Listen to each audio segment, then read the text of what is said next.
Okay, we are live. Always an exciting time to get started with these sessions. Jason, how are you? Joe, how's everyone today? Good, thank you. How are you doing? Not too bad, very good. Well, a little bit sad. It's the last session, but we've had a lot of fun with these, but we're gonna make it really good. And Joe, I'm super excited to hear from you today with all the Right great value on. you'll bring. So. Absolutely. All right, so we're just gonna, as usual, give participants some time to join. Um, and maybe we'll give them, let's see, okay, maybe until 1:04. How's that? And then we'll get kicked off. See some familiar names here popping up. Hi, Judith. Who else do I know here? There are a few in the list. This will be an interesting test just to see how many people you actually know. Sometimes it's people like we talk on LinkedIn, but that's the only place where we meet. Hi, Anne. Yeah, yeah. Hi, Zan. Uh, Great to have you with us.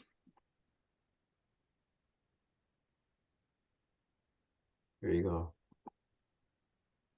Yeah, Nina, we'll also miss these sessions too. They've been a lot of fun.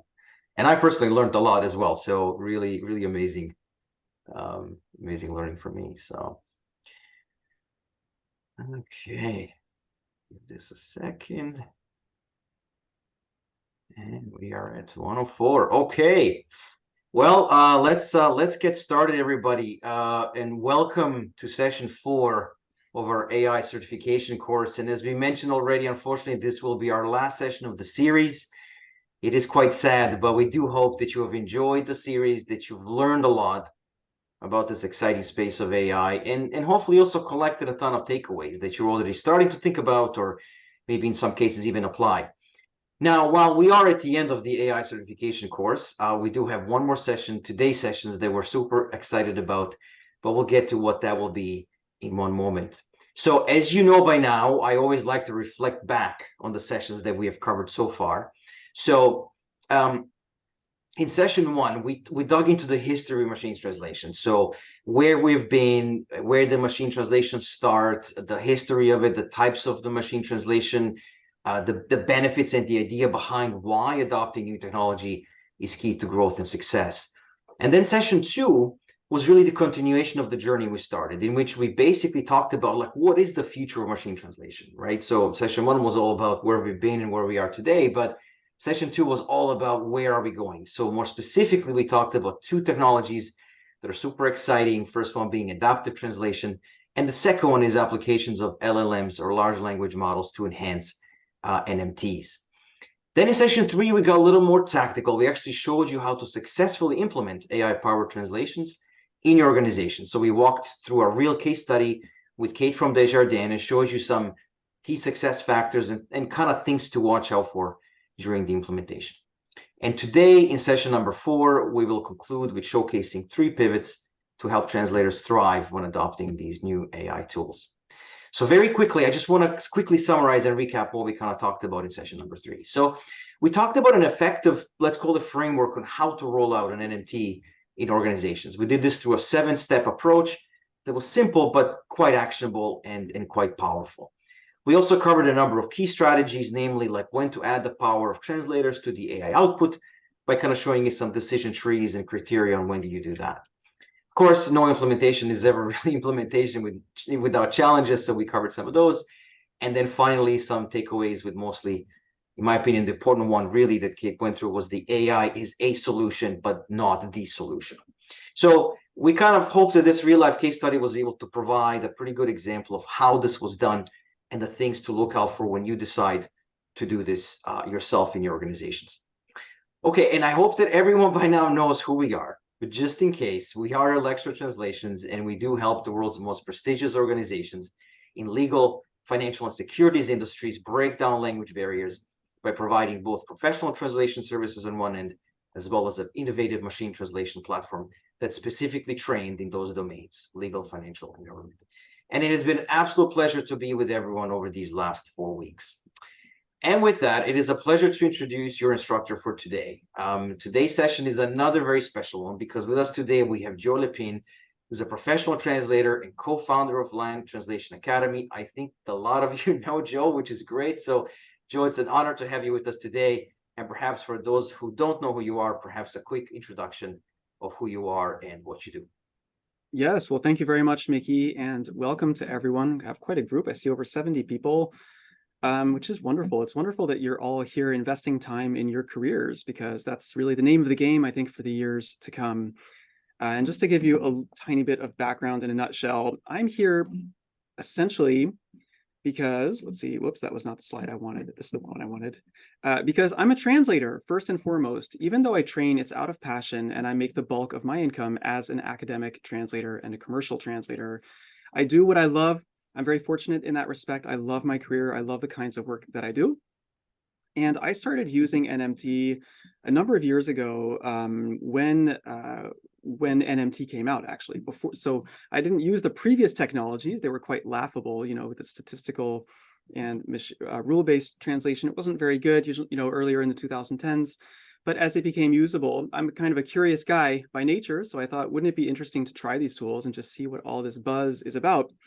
And I ended up using these technologies and finding that with the right approach and with a grain of salt, and I love what Mickey said already about this being one solution among others, with the right mindsets, we can incorporate these technologies in a way that's a win for our clients and also for us. Super, super important. It's both sides of the equation, right?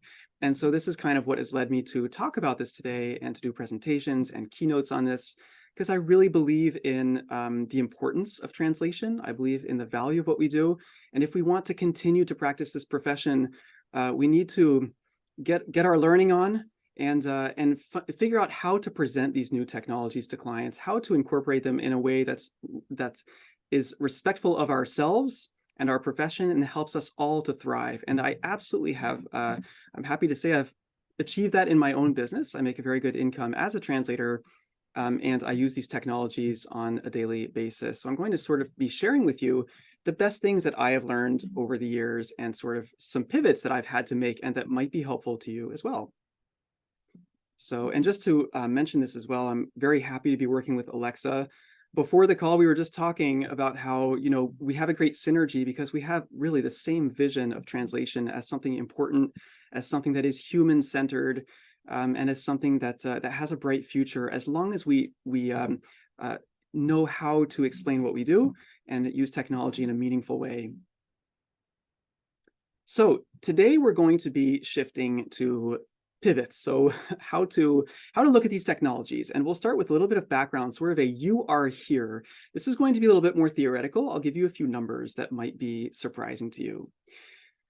We're then going to talk about 3 shifts that I have made as I've started to use these technologies and how I've been able to use them in a way that's effective.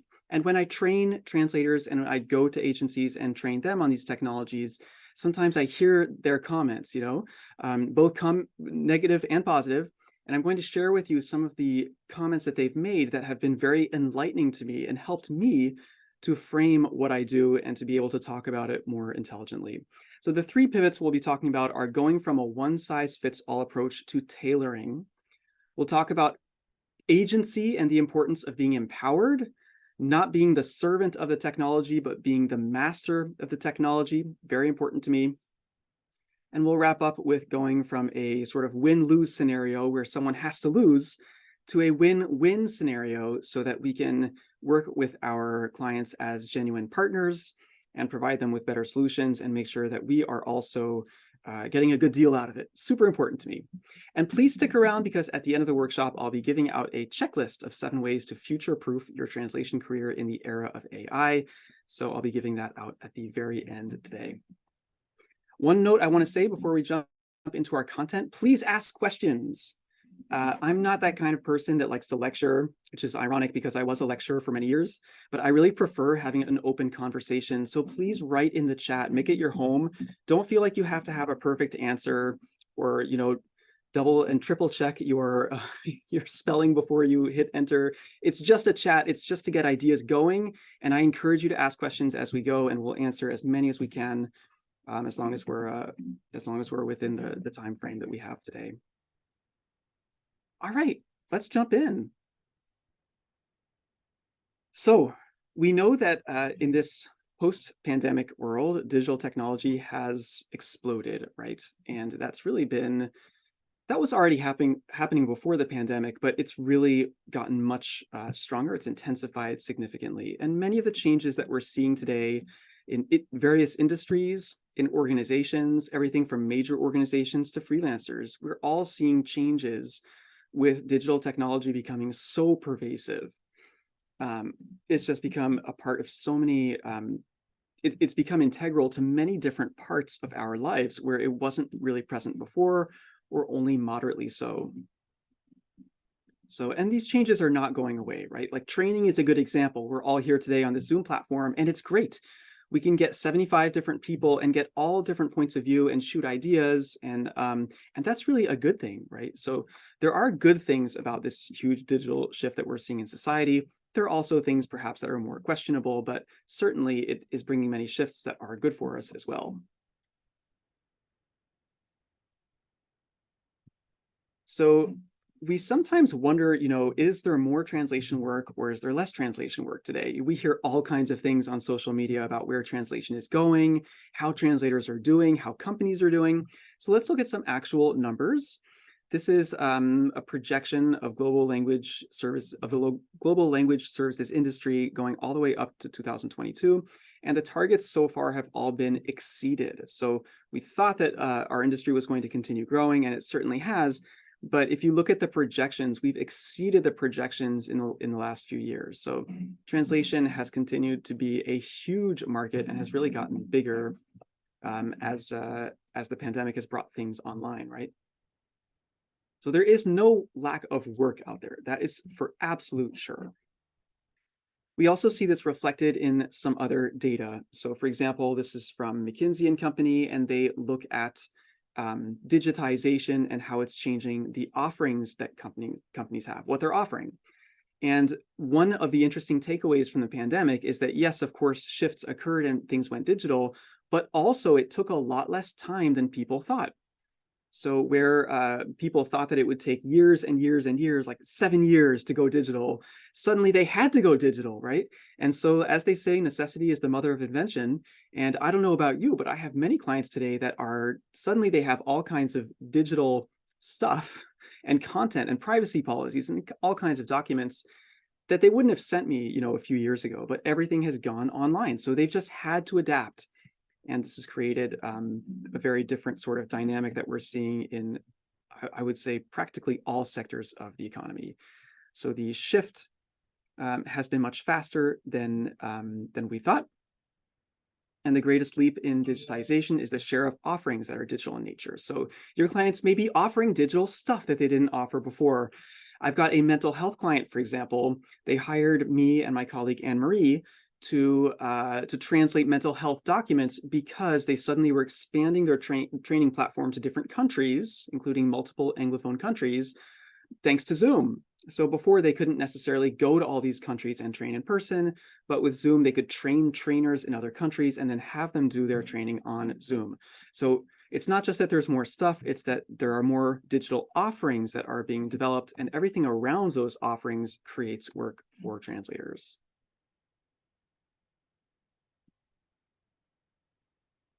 All right. We also have seen an attendant shift in perspective. So it's interesting to see that according to surveys, this is again from McKinsey, pre-pandemic, the predominant paradigm tended to be we have to invest in technology just to sort of keep up, right? To adapt. So it's a matter of adaptation, making sure that, okay, we're good enough. We've got things online like everyone else. Okay, fine. But today, the paradigm has really been turned on its head, and companies are seeing technology as something they need to invest in to get a competitive advantage. So it's a must, and it's a competitive advantage. So that's a pretty big mindset shift. And I suspect that this is only going to intensify, which is quite, it's almost alarming, right? Look at how digital our lives are today. They're going to become even more so in the coming years. There's no indication that this will abate anytime soon, especially with AI now making an appearance on all kinds of devices. We're going to see a lot more of that in the coming years because the new AI technologies have only been out since, if we're talking about ChatGPT, that's November 2022, right?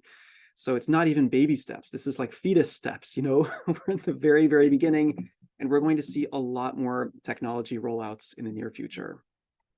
So let's tie this back to translators and why this matters for us today. I want to make the most of your time, and I want this to be valuable for you. So first of all, we see that services are increasingly virtual, and think about your own workload, and go ahead and write in the chat if you have work today that you maybe didn't have before the pandemic, or if you have certain clients that now, because of this post-pandemic world and the digitization, you're getting more work from them. Go ahead and write in the chat. I certainly have seen it from all kinds of organizations. I have tourism organizations that used to hire me for their interpretation panels, which they put up at tourism sites, and now they're hiring me to translate their app. So that's a big change, but those apps sometimes have, surprisingly, they have a lot of text because there are privacy policies connected to them. There's more in-depth reading. It ties back to other things because it's part of an ecosystem, and that's increasingly how things work. Things are not isolated. They're part of an interlinked network. So companies create their own ecosystems, and that creates lots of work for translators. All right. Great. And so before the pandemic, overall, the paradigm was adapting and keeping up. Today, after the pandemic, there's a lot more excitement. There's a lot more active investment in technology, and you may be part of this trend as well. You know, if you're getting on board with new translation technologies, that's also, you know, you're partaking in this trend also. We see this is not only true in a small number of sectors. We see a meaningful association with 5 or more technology trends across essentially all the sectors of the economy, from agriculture to financial services to education. That's a big one. I'm translating online courses right now for universities, so I can attest that's creating work for translators. Real estate, retail, you name it, technology is having a huge impact and will continue to do so. So where am I going with all of this data and all these numbers? Here's what it comes down to. There's a lot of online documentation. And interestingly, this is concurrent with very bad texts that are being produced by AI. So I don't know who here has played around with ChatGPT. I've done a fair deal of playing around with it, and also many other engines. And I've bought a bunch of apps as well, just to experiment, because I'm a curious guy by nature. So, and what I found is that, yes, these tools are interesting, but if you use them alone and say, write me a LinkedIn post to inspire translators, for example, it's going to give you a very generic text that is not going to really necessarily speak to your people, your audience, and the people that you're trying to reach out to in a meaningful way. So we have a lot more text online than we ever had before, but the quality of that text, increasingly we're seeing bad quality. I even see it when I jump on LinkedIn and I see people's comments, and sometimes I can tell right away that someone made an AI comment. They used one of those AI commenting apps. There are a couple of them out there. You can also just use ChatGPT, but essentially I can always tell because it says something like, "This is so true. I really appreciate how you said this." And then maybe they'll have a little call to action. It's like, it's so formulaic and like little emojis in the right places, but it doesn't sound like a person's voice. It doesn't sound like an individual. And that's why I still will use these tools for inspiration, but I write my own content. If I'm writing a LinkedIn post, I want to write from the heart, but I might get ideas from ChatGPT, and that's great. So overall, there's a lot of low quality texts. Also, currently, there are 2 general predictions about where this is going to go. Either AI will get much better. Great. The algorithms will improve, and somehow we'll find a way to wade through the content, cherry pick, and improve the engines. There's also a very common theory, which several very prominent AI researchers have, which is that we are currently at the high point of AI and that it's all downhill from here. And the reason is that these engines will start training on their own garbage, essentially. And this is actually, it's not just me saying it, it's like predominant heads and CEOs of these AI companies themselves. Okay, this is like, there's a 50-50 chance, right? That, you know, it could go either way. It's going to get better, it's going to get worse. So bottom line, there's a lot of low quality text out there, and you can tell when it's AI written. So we need human content. And our clients also, I think in many cases, are starting to realize, if they play with these tools, they start to realize the value of a human translator. I just want to give you an anecdote because this is so, this is close to my heart. But last week, an academic client of mine sent me a job. He sent me an article and he said, by the way, your previous translation has been approved for this prestigious journal. We're very happy with your work. And I'm just thrilled, right? That makes my day. And he says, by the way, I wanted to tell you, we had a conference and I told my grad students, just take your papers, run them through DeepL and bring them to the conference. It should be good enough. And they were humiliated at the conference. And he said, never again will we simply have grad students run stuff through DeepL or try to patch it up themselves. We understand now that we need to go back to our human translator. That kind of case, that's an important case study. And I suspect that you have stories as well of those kinds of things. That's super important. I see there are questions. That's I was Yep. going to say that's a really good point. I think where the contextual knowledge, because you talked about low quality, like whatever, like it's going to train itself on poor data. That's why really, really clean data is so important to train these systems, right? So to kind of give you that knowledge that focuses on that specific piece, it may be generally some good to translate something that you want to send to a friend, but certainly not something you want to put in front of a larger audience. So we do actually have a question from one of the members of the audience, and this was a question posed actually to Kate as well last week. Is the current translation tools, almost like seems like it's sometimes better going from English to French or from French to English. Do you find differences in language directions that you're getting a better quality going from English to French or French to English? Is a difference, or are they pretty much the same across the board? No, they are not the same across the board. There's something called the Intento, Intento, Intento report, which gives you benchmarks every year of which is the best engine for your language pair and for your specialization. So even though I take it with a grain of salt, I don't always agree with their results. It can be a good place to go for this. Generally, the results in English are better than in French. I'm sorry to say for our Francophone peers who are here, only because English, there tends to be a lot of text that can, there's just so much text out there and there's so many professional human translations that overall volume provides better quality. There are also some structural things that are different in French and English. In French, you have to work a little bit harder to vary your synonyms. You have to work on your anaphoric reference a little bit harder than in English. You have to come up with a noun rather than being able to say this or that in English to refer to the previous subject. So there are many structural reasons why it's a little bit harder in French. And generally what the feedback I get from my French peers is that it's not quite as good as it is into English. And that makes sense from a comparative stylistics viewpoint. So yeah, I think it's definitely true that different languages have different sort of success rates. Overall, I think you're still going to save a lot of time compared to not using these technologies. But into English, it's true that we're quite fortunate in that sense that the output tends to be a little bit more revisable. Great. Right, and that was exactly the hypothesis of the question, was assuming that because there's more text availability, that English would be kind of let's call it superior in that translation aspect. So okay, that's Right. great. And of course, all this is taking into account there's a substratum, right? There's a foundation of sort of lots of large text corpuses. And then engines like Alexa will also train more specifically, like it's trained on Canadian text and then trained on financial and legal text. So all of those things and professional human translations only in the corpus. So those things are really important things to look for in your NMT tool. Great. All right, so there's a need for human translators, I think, more than ever, but sometimes our clients have to understand that, perhaps the hard way. Also, we have very low workforce renewal in our field, right? Like the average age of translators in Canada is something like 55 years old compared to the national average of workers, which is around 35. This is very, very high. And we have people retiring all the time. And university programs are not exactly thriving right now. In translation, we have low enrollments these days. People have a lot of fear about studying translation. So all of this, I'm not saying it's strictly bad. For people who are highly qualified today, you can charge good rates. But this is a fact. We need to work on that renewal because we want our profession to keep going, right, for the next generation too. And finally, there's one more point I wanted to say, which is that something that's a little bit different perhaps than other fields is that our tech tools are sometimes very highly democratized.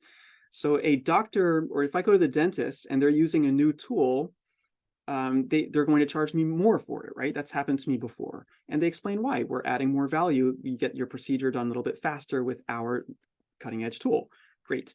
And we're fine with that.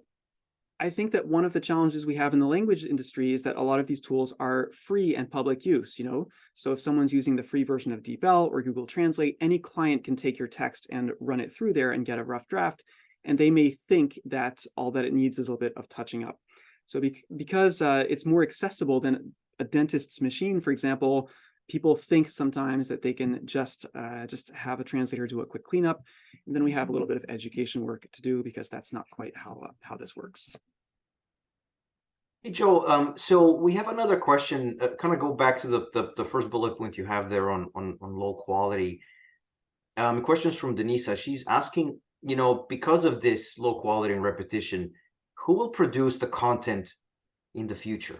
She does not believe in synthetic data created from AI. So like we, you know, can't really lose that substance produced by humans. So in your opinion, who will produce the content in the future? It looks like it's going to be co-creation, you know, and a lot of people today are writing their content with the help of various tools. So that is probably going to find its way back into some of these large language models. That just seems very, very likely. How much, I guess, remains to be seen. They're changing their algorithms every day and figuring this out as they go. ChatGPT, or rather the company OpenAI, formally asked the US government to step in and create some regulations. The government basically looks like they had no idea what to answer.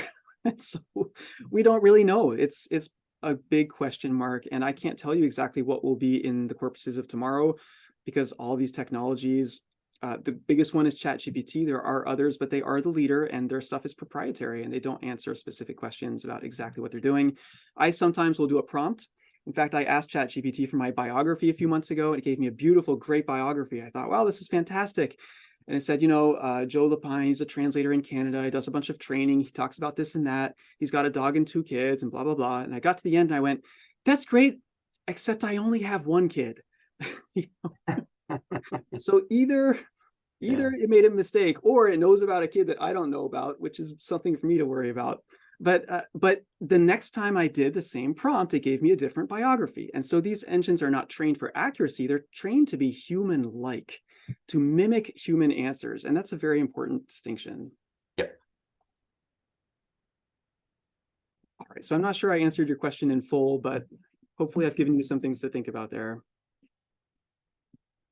All right. So Mickey, I'll let you step in if you see any other burning questions. Otherwise, I'm going to jump to our first pivot to make sure that we get through our course today. Yep, absolutely. So the first pivot I have for you is it can be scary to adopt a new tool, and it can also feel like NMT is monolithic, like it's this one thing. It's Skynet, right? From the Terminator, it's Skynet. And that can be very scary when you see it that way. That's certainly how I saw it, you know, a few years ago before I started using it. So this is sort of a gut reaction of fear. What is this new big thing that everyone's talking about? Sometimes that leads you to sort of see with blinders. So you're not seeing all the possibilities because you're not necessarily looking at it from an opportunity perspective. You may feel like, okay, I need to translate, so I'll use DeepL. So it's just like a DeepL now, right? But no, there are many different tools, each with their strengths and weaknesses, including Alexa. And the key thing is that there are different, they play different roles. So it's not one tool. NMT is just neural machine translation. It's the neural algorithms that are leveraged to give you revisable first drafts. But there are many different engines that provide that, and each one is tailored to specific needs. There's also sometimes this fear that it's sort of the technology way or the highway, right? Like I don't have a choice. I have to adopt, or else I'm going down. There's no future for me.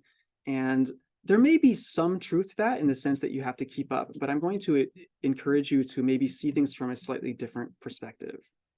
So here's some things that I've heard from agencies and translators that have taken my complete training on NMT tools.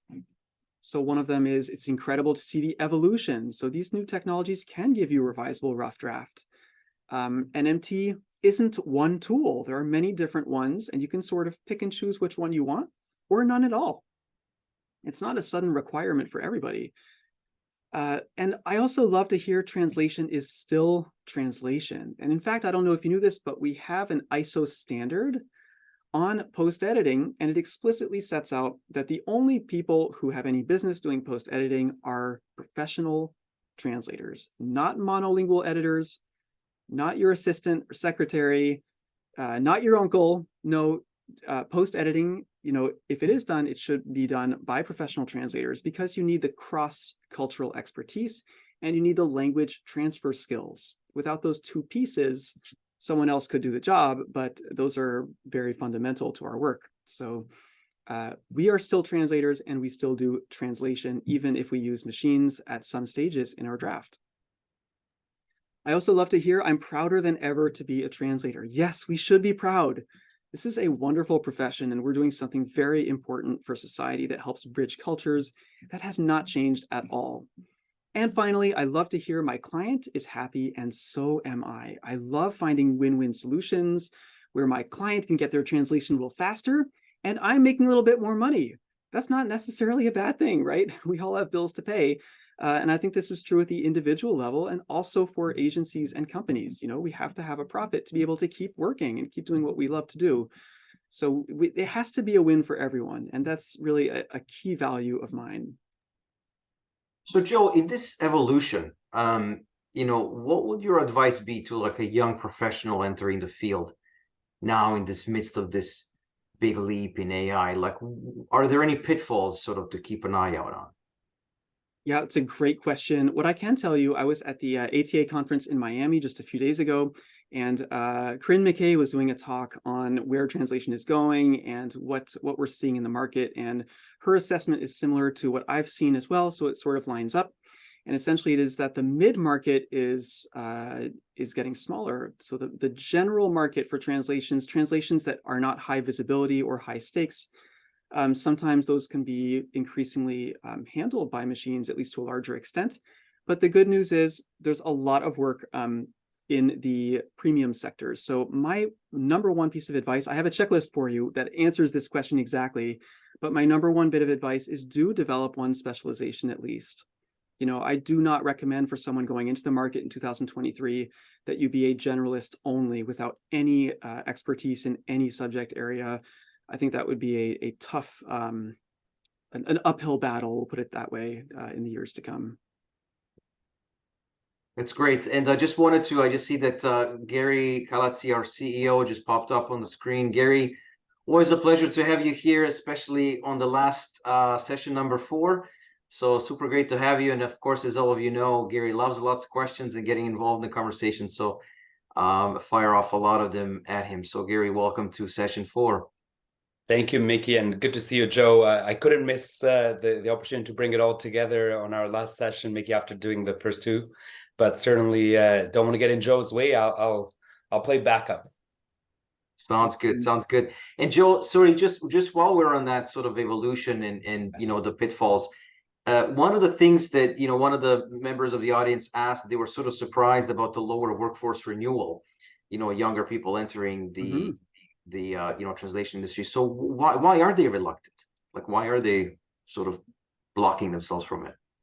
Right. So I have Google alerts set so that I receive news pieces every week. Sometimes I put them every day if I'm not too busy. But I regularly see articles in the press here in Canada saying that there are 2 professions. They always mention these 2 professions that are, in their opinion, that are going to die out in the next 5 years. And it goes like this: number 1, accountants, and number 2, translators.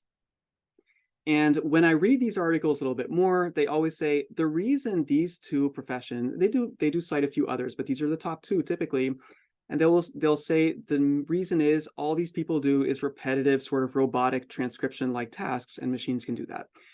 And what that tells me is that these people have not understood anything about what translators do. And so I think that part of that fear and why there are lower enrollments these days is that people have a misunderstanding of how much qualification you need to be a translator, how important it is, and the fact that it's not disappearing because of the advent of AI. Quite the opposite. We have higher and higher volumes, and we need well-qualified translators to translate them using the right tool for the job. So I think that there are some societal misconceptions that are feeding into that decision making.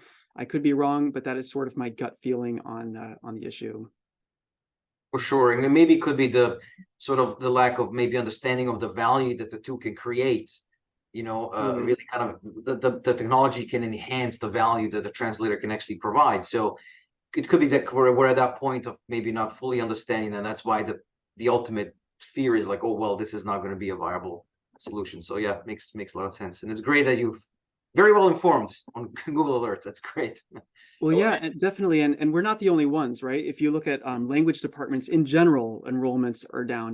The arts enrollments are down. And I think that the inflation has an impact as well. Parents are concerned about their kids' futures. And so professions that don't immediately have a high salary upon graduation, sometimes they take a hit when you have a poor sort of or a downturn in the economy. I'm sorry, Gary, did you have something to say? No, Mickey, and I think the part of what made it appealing in the past as well, the government was very involved in sort of recommending this as a good way to have a profession in the future, et cetera. In a way, they probably don't do as much anymore. So I think it's incumbent upon all of us.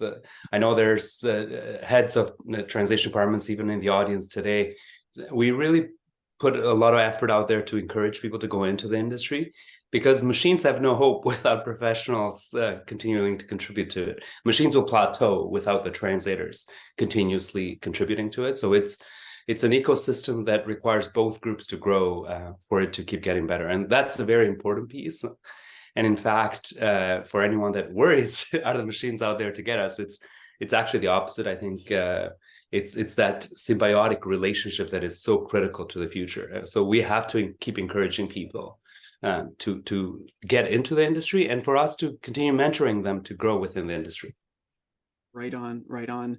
I wanted to show you a slide that's going to sort of maybe shock some of you. And it may seem like it has nothing to do with our conversation, but I think you're going to find this very thought-provoking. Okay. I love drawing. I have coloring books in my office, and during my breaks, I love to color in coloring books for grown-ups. And I happen to buy, I like the steampunk style. So this is a good example here. This is one that I'm coloring right now.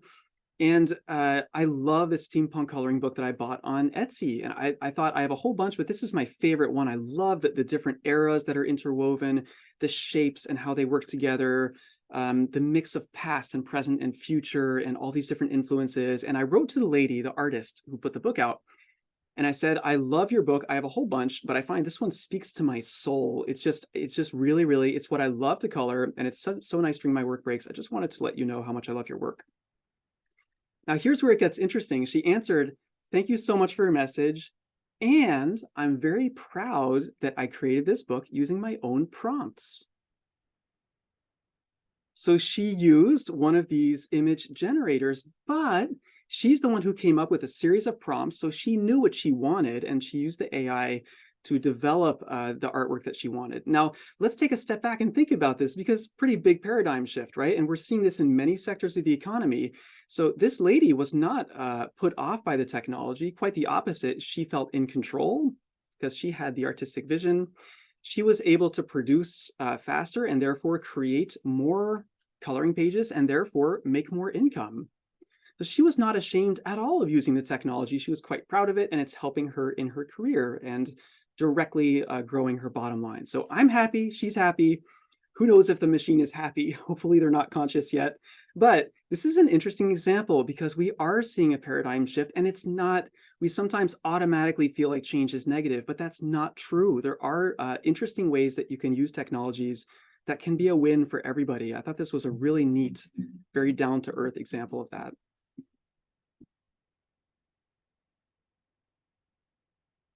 All right, let's move on to our second pivot here. So this is the servant or master sort of dichotomy. And before using NMT, I felt like, well, if I use this, won't it be overwhelming? I'll feel powerless, overwhelmed. It's about sort of, I'm now revising the machine. It's about sort of reacting to what's on the screen. I'm now coping with whatever is thrown at me. And that didn't feel very comfortable. I remember one of my university professors saying, the day that my job is revising Google Translate, I'm changing careers. And I still agree with her. And that's not what we're doing today when we use post-editing as one part of our translation workflow.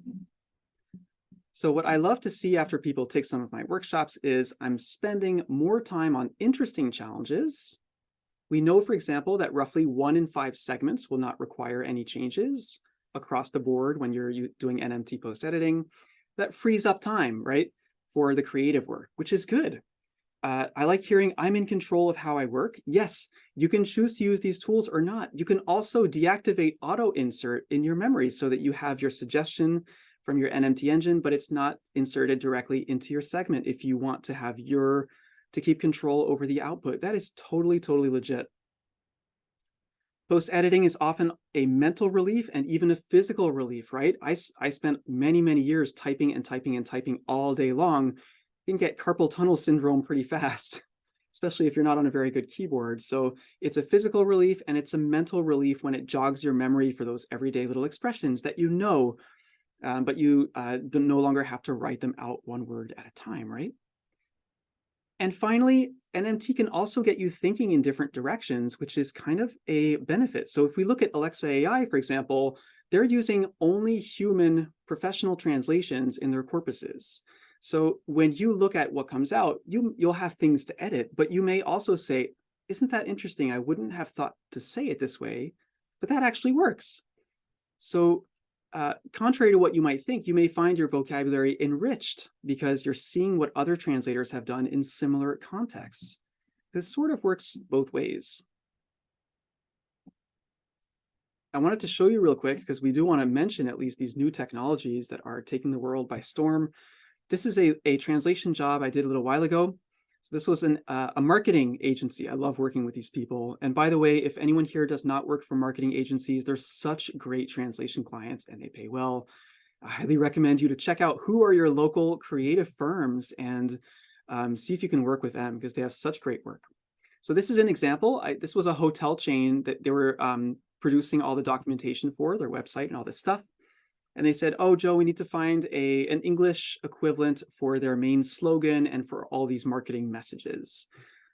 So I thought, well, I jotted down a few ideas, but I didn't have a lot of inspiration. So I said, hey, let's go ask ChatGPT. Now notice I didn't say, translate this text for me, right? That's not the way that I use these technologies and I don't recommend it. But I did say, hey, I'm translating a marketing slogan for a new hotel chain, or I could have said, I'm writing a slogan for a new hotel chain with nautical theme. Give me 25 possibilities. And so it gave me these, and I'll read a few of these because these came out instantly, and just notice what you think. Anchored in luxury, sailing in comfort. Notice the parallelism here. Where every stay makes waves. I would never use that, but it's interesting. Set sail to serenity. Sounds way too much like, I don't know, euthanasia or retirement home. Not sure about that one. But as we go down the list, there's some crazy stuff, and there are also some really good ideas. Charting your course to comfort. The tide of tranquility. Diving deep into dreaming nights. So I ended up not using any of these suggestions, but it got me thinking about that whole mood of being close to rivers and the ocean. And I ended up writing about an enchanting stay and enjoy an enchanting stay at our hotel. So I didn't use it to give me an answer. I used it to spark ideas. And it was actually really fun to work this way.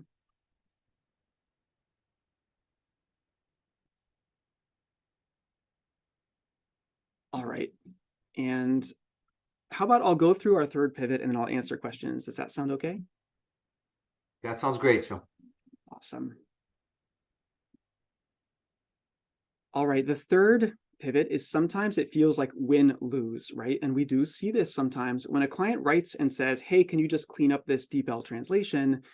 That, to me, feels like they're trying to get a win on their end and a lose on my end, right? I'm going to make less. I'm not going to be happy with the quality. They're going to get something fast, but it may not serve their interests either. It may actually be a lose for them. So that's what I don't like, is sort of that short-term thinking. How can I save a buck with these technologies? It's that spirit of competition, the race to the bottom, kind of thinking that, all qualities are the same, or everyone touts quality, but it doesn't mean anything anymore. And that sort of scarcity mentality. So scarcity mentality, for example, if you accept, a client asks you and you agree to do a quick revision of a machine translation because you feel like you have bills to pay, well, that's a scarcity mentality. So, and I struggle with this myself. I had a client that I had to turn down earlier this week because they wanted to hire me, but they would not pay my rate. I said, well, that's fine. No problem. I can recommend other people. What I offer is this quality. And here's my portfolio with my 20 recent academic publications. If you want top quality, I'm your man. If you don't, that's okay. It was hard to do, but if I don't do that, if I don't curate my list of clients and carefully manage it, and I let scarcity mentality run the show, then I'm going to accept anything and everything. And that can be very problematic. And it doesn't lead to good outcomes for clients either. So you want to be in a place of power when you're responding to these kinds of things. But here are some positive pivots that I hear. We offer fantastic added value. If you use a technology like Alexa Translations AI, you are adding value often in the form of quicker turnaround because you're drafting things a little bit faster. You're also adding value in terms of making sure that your terminology is consistent, working with your translation memory as well. So all those things have a name in business. It's value. You're adding more value. And by the way, if you use neural machine translation and you deliver something a little bit faster, is that worth more or is it worth less to the clients? It's worth thinking about, right? If they get it faster, is it worth more to them or is it worth less? It's kind of interesting to couch it in those terms, right? It's worth more. And some studies even show that clients sometimes value the turnaround more than the quality itself. So that's huge added value. So that way, everyone can win. Client gets things a little bit faster, which is fantastic. And you're ensuring the same quality as before.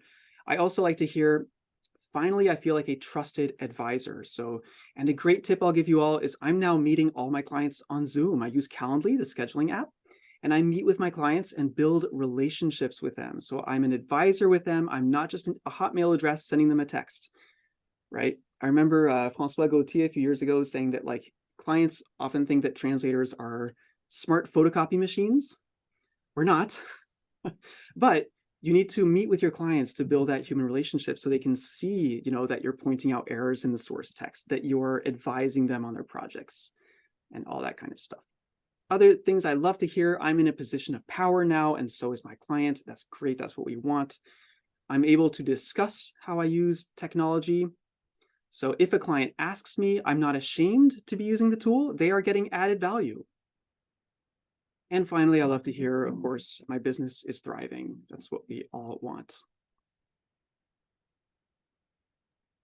And Joe, question. I feel strongly about this not driving translation rates of professionals lower. I think there is serious value add in providing things faster for clients. The costs of labor are only going up. We know there's a shortage of translators and will continue to do it. So a lot of clients will even struggle to get somebody to do it altogether, to do it at the quality that they need. So if you're providing them with the quality they need because of what you're providing with your post-editing and your refinement, and you're meeting certain timelines that there was always a push on timelines, but somehow they seem to become more and more impossible as time goes on.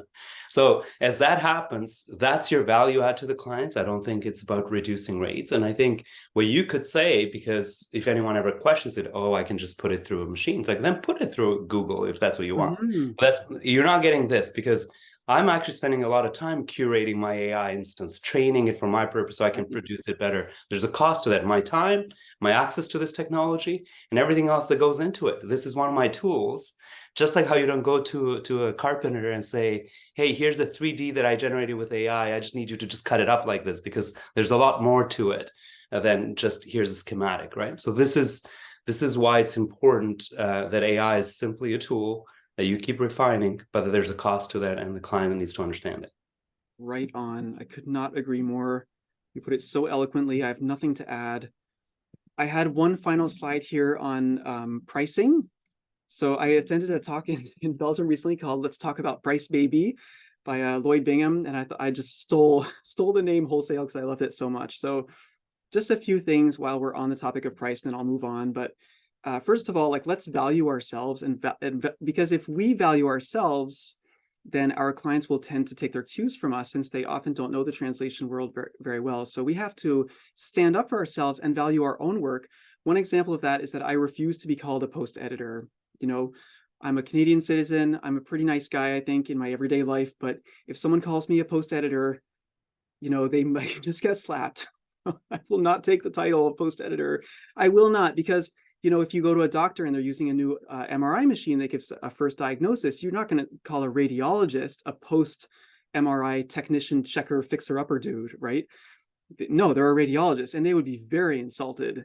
And you could take any other profession, go to an architect. They're not a post CAD check person. That's really insulting. That's not why they became an architect, right? And you're getting so much more than that. So it's the same with us. It's important not to let people pigeonhole us. We're not post editors, we're translators. And we just talked about value. Our turnaround defines our value, but also the quality of our work. The fact that you're using NMT as part of your workflow, it's not just getting a text and then from the machine and revising it. No, we're working with the machine segment by segment to create and improve the content. And any really good engine will let you train it, so it will improve over time based on your own ways of writing. So value is important. I think personally, if we invest in a technology, we should reap the rewards from that technology, just like everyone else in the economy. If I have a guy that comes every year to take the dust off my front yard, he has a machine for that. He upgraded his machine last year, got a fancy thing. He's done in about 2 seconds, charges me $50, and he's on his merry way. Well, he's reaping the rewards of his investment, right? And he's providing higher value because he's getting the job done a little faster. So, and in previous years, maybe he would have had to turn down a few people on my street because his machine was slower and he couldn't take everyone. So let's look at other sectors of the economy and saying, we're going to invest in our technology and we're going to reap the rewards, make it a win for everybody, just like everyone else. We're not magically different from other people in other professions. And finally, I want to leave you with this is my magic words that I like to teach, which is if a client ever asks me, Joe, do you use AI technologies? I simply answer, yes, I do. I'm proud to say I do. I make sure I choose the right tool for the job. And as a result, I'm able to do a great job and to provide the translation faster at no extra charge to you. Where else in 2023, with our crazy inflation-riddled world, where else are you going to get more value for nothing? That doesn't happen anymore. And so if you frame it this way, clients will often understand and come around, and you can have a conversation around that. And Joe, I think you could also argue that it does provide for better translation quality. And let me give an example of how. Almost all of you have been in a situation where you had to deal with an impossible timeline, was split up between 3-4 translators, maybe even a couple of revisers. That document was bound to be inconsistent, no matter how good these people were. Now, if the AI reduces the amount of people that have to work on that same project, by definition, you're going to get a more consistent product. So these are the types of arguments that you could give to the extent that you ever have to get into that discussion. But certainly, Joe, you make an excellent point. Every profession right now is looking to implement AI, and no one is telling them to discount their rates. They're just using it because they are bound to be more productive, more creative, potentially in certain areas, or think of other aspects that you didn't think about. And this is ultimately the point of it. Totally. And this is such an important conversation to have because our future is at stake as a profession.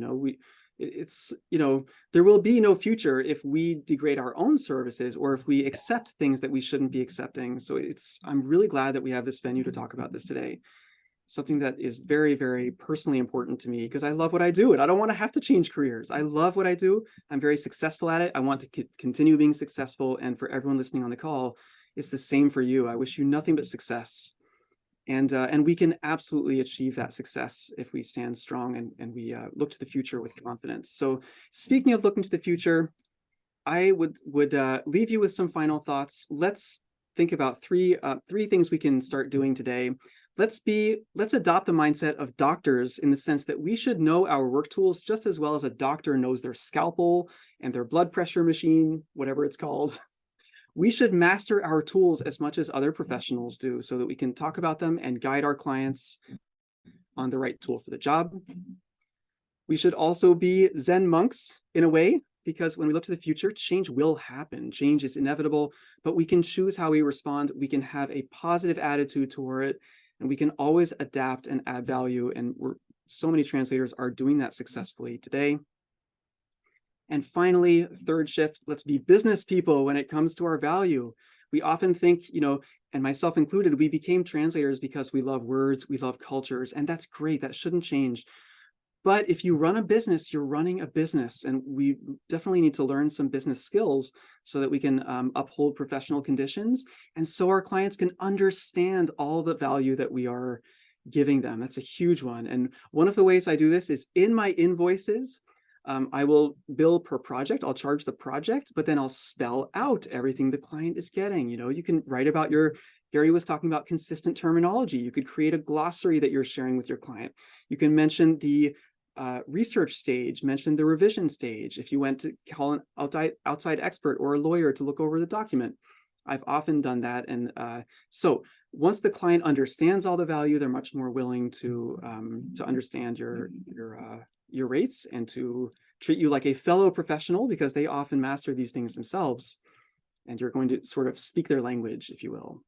And Joe, if I can speak to being business people, because this is our third annual course that we're doing, so things keep evolving in that time. And maybe last year and the year before, AI was still a bit of people out there were concerned in the translation industry. Now you're actually on the right side of the equation. And then let me put into perspective.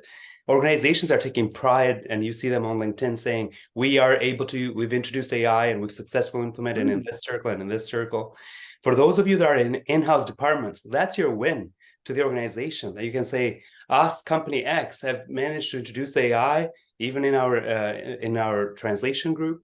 If you are an individual or a freelancer supporting whether it's translation departments or clients direct, your clients can now say you work with the contractors that have successfully introduced AI as part of their workflow and an adaptive AI at that.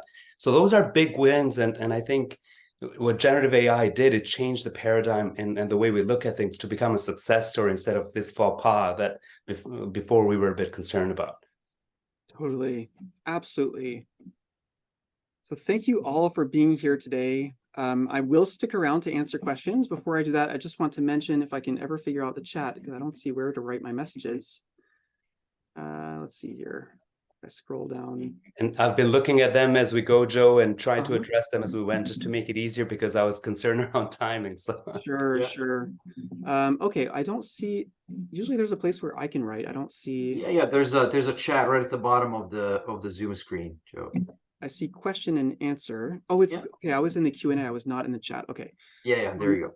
So just because some people may have to leave us momentarily, we really appreciate you joining us here for this last few sessions, and certainly happy to continue chatting offline. The marketing team will make sure that the certificates are sent out, and so you don't have to worry. I know there were some questions around that. And this is an important conversation, and more importantly, that this group continues to support each other in the ecosystem with tips of successful stories, how to make this avenues more and more successful, because we're all in it together. The machines are not out there to get us. The machines are just there to be used by us. Right on. Thank you so much, Gary. I've put the link in the chat. This is a little checklist of 7 ways to future-proof your translation career for anyone who would like to download it. In case we're having technical issues, maybe we'll send it along in a future email. But yeah, thank you all for being here. And are there any burning questions for people who are sticking around? Well, we have a couple of them, and I'm just kind of trying to really quickly run through what might be really interesting for everyone. There is one from Denisa.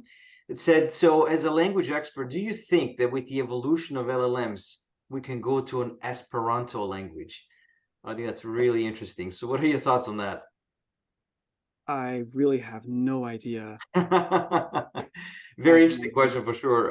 But there's another one as well. I think this kind of came up in our conversations in the last few, is that, with indigenous languages, there's a lot of belief that sort of NMTs can't really provide clear, translations, and it's all to do with data, and that's certainly, really interesting. But I think personally, as the data is available to be able to train these models, I think they're certainly going to get a lot better. But again, it points to the fact that not everything has a use case for an NMT, right? So yeah, very interesting. So for the rest, I know we're over time, so we're going to get to all of your questions. We'll download them and get to answer them all. And I just wanted to say from my end, a huge thank you. It's been a pleasure to be the moderator and the host for the last 4 sessions. Really nice to see a lot of engagements, a lot of great questions. I really hope that you learned a ton, that you're taking a lot of great takeaways for your businesses. And any questions that you may still have on top of that, please stay in touch with us. Keep asking us lots of questions. We love them all. And yeah, it's been an absolute pleasure. And wishing everybody a wonderful day and all the best for the rest of the week. Thank And you, you can certainly access the recordings of the sessions that you missed. So that's not a problem at all. Absolutely.